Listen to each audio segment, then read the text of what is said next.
They invited me into that meeting to erase me. My own family sat there with calm smiles, already planning my removal.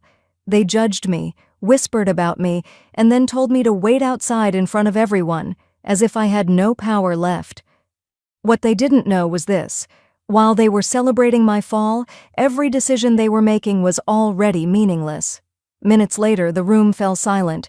Because I wasn't being pushed out, I was about to take everything from them. Subscribe now. This isn't a soft story. This is about cruelty, betrayal, and a revenge so clean. It left powerful people begging in silence. I walked into that meeting knowing my name was on the invitation, but feeling like my presence was a problem they hadn't planned to solve politely. The room went quiet in a way that felt practiced, not respect, control. Chairs shifted, eyes lifted briefly, then slid away. I recognized every face, not because they were important, but because they were family, the kind that shares blood, not loyalty. A few of them smiled, tight smiles, the kind that don't reach the eyes. Others didn't even try. Their expressions were already decided, already closed. I had built this company slowly, carefully, while they watched from a distance, waiting, calculating, convincing themselves that one day it would all belong to them simply because of our last name. I took my seat, but the conversation didn't slow or soften. No greeting, no acknowledgement. It was intentional. They wanted me to feel late, out of place, smaller than the room. I stayed still, my face calm, even as something inside me tightened.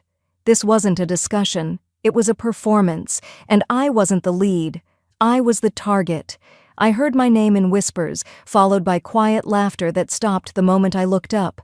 Glances passed between them, quick and confident, like signals. I had seen this before in hostile negotiations, but never among people who once sat at my family table. That realization hurt more than I expected. One of them finally met my eyes and gave a brief nod, as if granting permission for me to exist there. That's when it clicked. I wasn't invited to contribute. I was invited to watch, to be present while they rewrote my future without me. I sat back, listening, observing every detail. My heartbeat stayed steady, but my instincts were loud.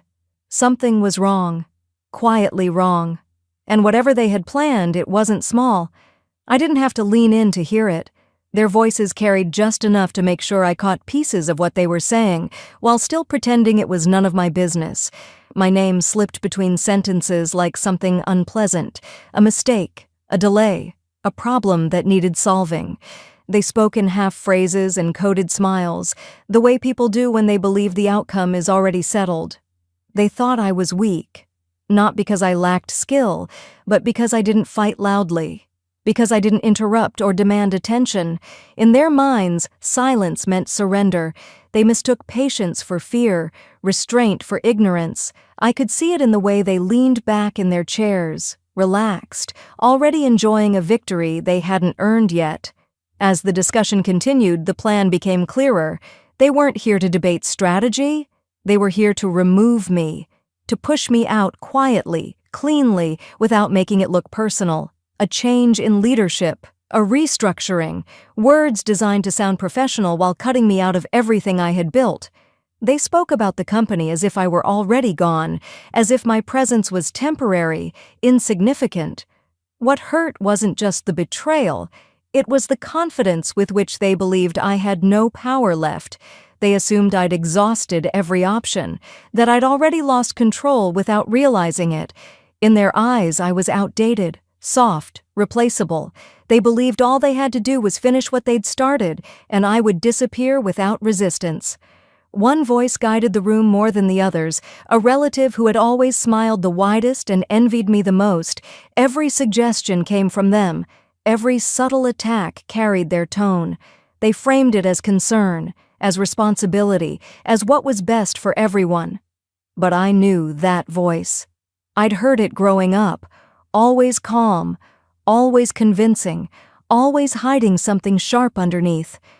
I stayed quiet, letting them talk, letting them believe I didn't understand what was happening. My face gave them nothing. Inside, I was putting the pieces together. They weren't just underestimating me, they were counting on it. And that was their biggest mistake. They didn't start with shouting.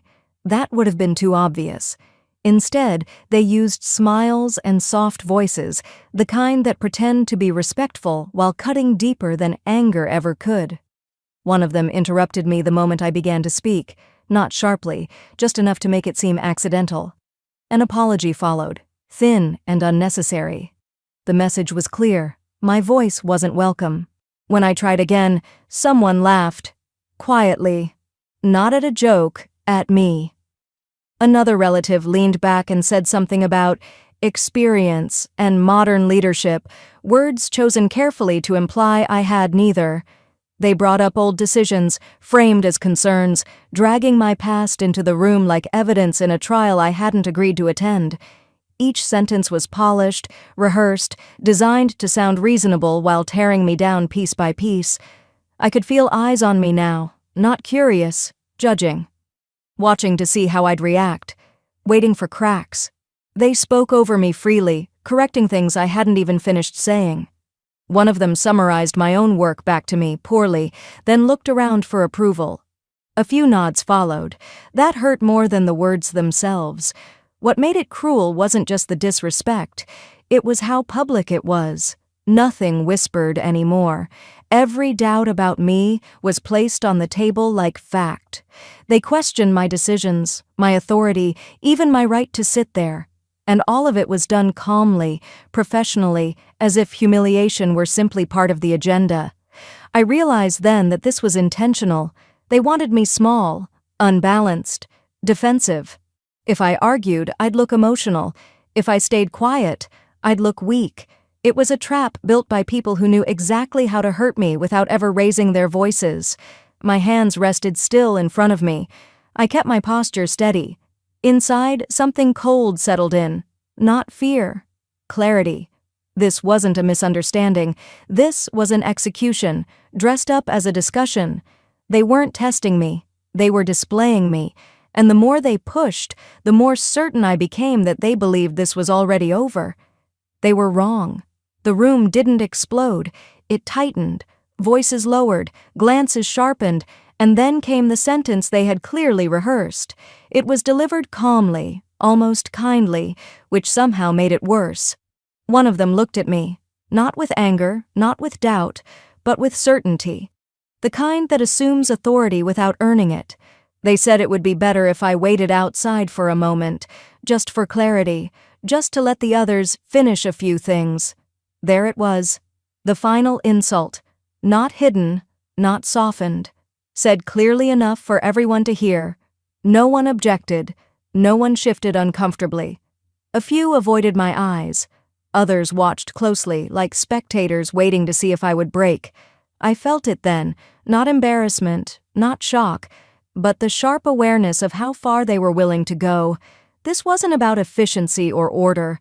This was about power, about reminding me, publicly, where they believed I belonged. I stood slowly. Every movement felt measured, intentional. I could sense security watching from the edge of the room, already alerted. That detail stayed with me. They hadn't just planned this moment. They had prepared for it. They wanted witnesses. They wanted control. As I walked toward the door, I heard a quiet breath of laughter behind me. Not loud enough to challenge, just enough to sting. I didn't turn around. I didn't say a word. Silence was the only response that didn't give them what they wanted. The door closed behind me with a soft click. The hallway was empty, cold, bright. I stood there alone, exactly where they had placed me. Outside the room, outside the decision, outside the future they were designing without me, and yet, standing there, something unexpected happened. The pressure lifted. The humiliation stayed behind that door. Out here, I could think. Out here, I could breathe. They believed this moment proved their strength. They believed removing me from the room removed my power. They were wrong, because as I stood there, listening to their muffled voices continue without me, I understood something clearly for the first time. This wasn't the end of my authority. It was the moment they exposed their desperation. People don't push someone out unless they're afraid of what that person can still do. I waited, calm, silent, not because I had no choice, but because I did. Standing there in that quiet hallway, I let them believe the story they'd written about me, that I was stunned, that I was finished, that being asked to step outside had stripped me of whatever authority I once had. Inside that room, they were probably congratulating themselves already, mistaking my silence for defeat. What they didn't know was that I had learned long ago to prepare in silence. Months before this meeting, I had sensed the shift, the sudden interest, the forced concern, family members who had never cared about the business asking too many questions, requesting access they didn't need. I hadn't confronted them. I hadn't warned them. I had simply listened, watched, documented, and quietly moved pieces into place while they underestimated me. They didn't know about the decisions I'd made when no one was watching. The agreements signed in rooms where my name wasn't whispered, but respected. The authority I'd secured without announcements. I had learned that real power doesn't arrive loudly. It settles quietly, then waits. They thought I'd lost control because I stopped fighting them openly. They believed I'd grown tired, soft, distracted. What they failed to understand was that I stopped reacting because I no longer needed to. Every move they were making now was late. Every plan they were celebrating had already been accounted for. I leaned against the wall and closed my eyes for a moment, not to escape, but to focus. Inside, my mind was calm, steady, clear. I replayed every conversation, every look, every calculated insult, not with anger, with precision. They had shown me exactly who was leading the attack, who was following, and who was simply too afraid to speak. The irony almost made me smile. They believed pushing me out of the room meant pushing me out of the company. They believed authority lived in chairs, votes, and loud voices. They didn't understand that the foundation had already shifted beneath their feet. I checked the time. Not because I was nervous, but because I knew what came next. The longer they talked without me, the deeper they were sinking into a decision that would soon unravel. Out there, alone in that hallway, I wasn't waiting for permission. I was giving them time to finish making the biggest mistake of their lives. I wasn't in the room, but I didn't need to be. I knew how they operated when they thought they had won.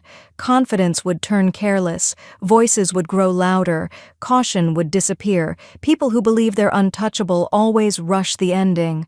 Through the door, I could hear it. The shift. Laughter, no longer restrained. Someone speaking too fast, too proudly. They were celebrating before the result was final. I imagined them leaning back in their chairs, convincing each other that removing me had been the hardest part. Now all that was left was paperwork, formalities, signatures. They began speaking freely, too freely. I knew they were rewriting roles, assigning authority, dividing what they assumed would soon be theirs. They talked about the company as if it were an object already placed on the table, waiting to be claimed. Not once did they question whether they still had the right to make those decisions. That was their mistake. They assumed the room itself gave them power, that as long as they were inside and I was outside, control had shifted. They believed urgency worked in their favor. The faster they moved, the less time there would be for anything to go wrong. They didn't pause to verify. They didn't slow down to confirm. They trusted each other, people bound by ambition, not loyalty. I knew exactly who would push them forward. The same relative who had guided the conversation earlier. The same voice that always framed risk as courage and recklessness as leadership. That voice would insist they finalize everything now before doubt could enter the room. And the others would follow, relieved to let someone else take responsibility. They didn't realize that every decision made without me present carried no weight, that every confident signature meant nothing, that the structure they were so sure they controlled no longer stood the way they thought it did. I could almost see it, the moment when someone hesitated, asked a quiet question, and was brushed aside. Doubt doesn't disappear in groups. It gets silenced. And when that happens, mistakes multiply. I stayed where I was, listening, patient, letting them lock themselves into choices they couldn't undo. They thought pushing me out had weakened me. In truth, it had freed them to expose everything I needed to see. Inside that room, they weren't securing their future. They were documenting their downfall. The door opened sooner than I expected, not because they were ready, but because something had gone wrong. I could tell by the way the voice sounded when my name was called. It wasn't confident anymore. It was careful, controlled, the kind of tone people use when they realize they may have miscalculated. I walked back in without rushing. Every step felt steady, deliberate. The room looked different now, not physically, but emotionally. The air was heavier. Conversations stopped the moment I entered. Chairs that had been relaxed were suddenly upright. Smiles disappeared. Eyes avoided mine, then returned quickly, searching my face for clues. Something had shifted, and they felt it. The relative who had led the attack earlier didn't meet my eyes this time. Their confidence had thinned, replaced by irritation they tried to hide. Papers were spread across the table, too many of them. People don't pull out that much documentation unless they're trying to fix something that's already cracked. I took my seat without being asked. No one stopped me. That silence said more than any apology could have. Someone cleared their throat and began explaining, slowly, carefully. They talked about timelines, assumptions, technicalities, words stacked on top of words, hoping to bury the truth underneath. I listened without interrupting, letting them fill the space with explanations no one had requested. Then I noticed it. The small detail that told me everything. A document pushed slightly out of alignment. A signature missing where it shouldn't have been. A glance exchanged between two people who suddenly understood the same problem at the same time. Their plan had depended on speed, on pressure, on keeping me out long enough to force decisions through. But in their rush, they'd overlooked something essential. They had assumed I was no longer necessary. They had assumed wrong. The room was quiet now, not tense, uncertain. They were waiting. For anger? For protest? For emotion? Something they could react to. I gave them none of it. I spoke calmly, clearly. Just enough to point out what they had missed. I didn't accuse. I didn't threaten. I simply stated facts they could no longer ignore. With every sentence, the color drained from a few faces. One person leaned back slowly, as if the weight of realization had finally reached them. They had spent the entire meeting trying to remove me, and in doing so, they had reminded themselves exactly why they couldn't. The power in the room didn't explode. It shifted, quietly, completely, and this time, it settled where it belonged. They were still trying to recover when I spoke again, not louder, not sharper, just clearer. That's the thing about truth. It doesn't need volume. It only needs space. And suddenly, I had all of it. I told them there was something they needed to understand before the meeting went any further. A pause followed. No one interrupted this time. No one smiled. The confidence that had filled the room earlier had drained away, replaced by something close to fear. I explained calmly that the structure they were operating under no longer existed in the way they believed, that changes had been made months ago, quietly, legally, permanently. I didn't list details at first. I let the uncertainty do its work. People shifted in their seats, pens stopped moving. Someone glanced at the documents again, this time with panic instead of pride. Then I said it plainly. The authority they were trying to vote away wasn't theirs to touch. The decisions they thought they were finalizing required my approval, not as a courtesy, not as a formality, but as a requirement. Without it, nothing they'd discussed held any weight. One of them laughed nervously, not because it was funny, but because they hoped it was. Another asked a question they already knew the answer to.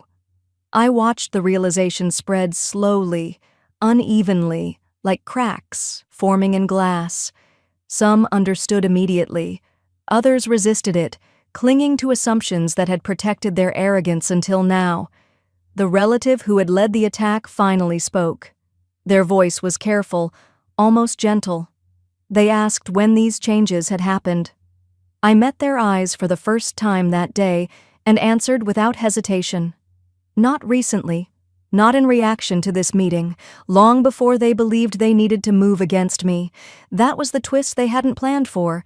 They had built their strategy around the idea that I was always one step behind, reacting, adjusting, defending.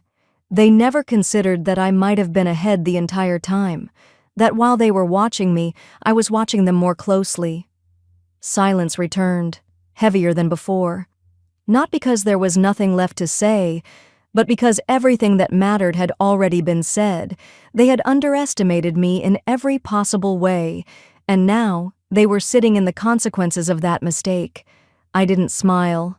I didn't celebrate. I simply waited, because now they were the ones who had nothing left to do but listen. I could have ended it there. I could have let the silence stretch and walked away with quiet victory. But what they had done wasn't just strategic. It was personal. It was calculated cruelty. And I had learned something important about power. If you don't define the ending, someone else will try to rewrite it. So I continued. I addressed the room without raising my voice, without emotion clouding my words. I reminded them of the way this meeting had started, the looks, the interruptions, the decision to remove me from the room as if I were an inconvenience instead of the foundation. I didn't accuse them directly. I didn't need to. I simply described the sequence of events as they happened. Facts have a way of feeling cruel when there's no excuse left to hide behind. Then I began to act. I explained which agreements would no longer move forward, which partnerships were being dissolved, which leadership roles would be reevaluated, effective immediately. Names weren't shouted. They were spoken clearly, carefully, one by one. Each word landed with precision. Chairs shifted. Breathing changed. Someone tried to interrupt me and stopped halfway through the sentence, realizing they no longer had the authority to do so. The relative who had led the attack went still. I turned to them last. I explained that trust, once broken at this level, doesn't heal with apologies. That influence built on manipulation collapses the moment it's exposed. I didn't remove them with anger. I removed them with certainty. That, more than anything, broke them. This wasn't revenge fueled by rage. It was correction, alignment. The removal of people who believed cruelty was a strategy and arrogance was strength. I wasn't humiliating them the way they had tried to humiliate me. I was doing something far worse in their eyes. I was making them irrelevant. No shouting followed, no dramatic exits, just quiet understanding settling across the table. They had pushed too far, misread the moment, and underestimated the person they believed they could control. I paused when I was done, not for permission, but to let it sink in. They had asked me to wait outside. Now they were the ones sitting still, powerless, watching the future move forward without them. And for the first time that day, I felt something close to satisfaction. Not because I had won, but because I had ended it on my terms. I let the silence breathe, not to be dramatic, but because endings deserve space. Faces around the table were frozen between disbelief and calculation, searching for a way back into control that no longer existed. They were waiting for mercy, for a pause they could turn into negotiation. I gave them neither. I stood, not abruptly, just enough to change the balance of the room. When I spoke again, my voice was steady, almost gentle. I told them there would be no revisiting what had been decided today, no follow-up meetings to soften the outcome, no private conversations to reshape the narrative. This wasn't punishment, it was consequence. I reminded them, calmly, of the moment that defined everything, the request that had been made in front of everyone, the one that revealed how easily they dismissed what they didn't understand. I didn't repeat the words exactly. I didn't need to. They remembered. I could see it in their eyes. Then I said the line that ended them. I told them that power doesn't vanish when you step out of a room. It vanishes when you forget who built it. That asking me to wait outside hadn't diminished me. It had exposed them. And exposure, once it happens at this level, is irreversible. One of them tried to speak. I raised a single hand. Not aggressively, just enough. The room went quiet again. I told them the future of the company would move forward without bitterness, but not without boundaries. That trust would be rebuilt, with new people, new standards, and no exceptions for blood or history. I looked directly at the relative who had led the attack. Their composure finally cracked, not loudly, subtly, the way people break when they realize there's no argument left to make. I told them they could keep their pride or their position, but not both. The choice had already been made. I gathered my papers and turned toward the door. This time, no one asked me to wait. No one followed. No one spoke. The room stayed exactly where it was, silent, stunned, and suddenly very small. As I walked out, I didn't feel triumphant. I felt finished. Finished explaining. Finished tolerating. Finished shrinking to make others comfortable. They thought the meeting would end with my removal. Instead, it ended with my line and their collapse. And I never looked back. When I walked out of that room, I didn't feel light. I felt clear. There's a difference. Victory doesn't always come with relief or joy. Sometimes it comes with understanding, sharp, permanent, and impossible to unlearn. That day taught me that power isn't loud. The people who talk the most are usually trying to convince themselves. Real power waits. It watches patterns. It moves only when the outcome is already decided. I had spent years believing that fairness would protect me, that shared history would matter, that blood would slow betrayal. I was wrong. What protects you is preparation. I learned that silence is dangerous only when it's empty. When silence is informed, it becomes a weapon. Every moment I didn't react, every time I let them believe I was behind, I was actually stepping further ahead. They mistook my restraint for weakness because they had never learned how to control themselves. I also learned something harder, about cruelty. Cruelty doesn't always look like anger. Sometimes it wears calm faces and professional language. Sometimes it hides behind what's best and moving forward. And the most damaging cruelty comes from people who believe they're entitled to you. That meeting taught me to stop explaining myself to people who had already decided not to understand, to stop offering softness where there was no respect. Strength doesn't mean becoming cold, but it does mean becoming precise. Most of all, I learned that you don't owe access to anyone who treats your value as negotiable. Not family, not colleagues, not history. If someone needs you smaller to feel powerful, they don't deserve proximity to your future. I didn't walk out of that room changed. I walked out confirmed. And that certainty, quiet, grounded, unshakable, was the real win.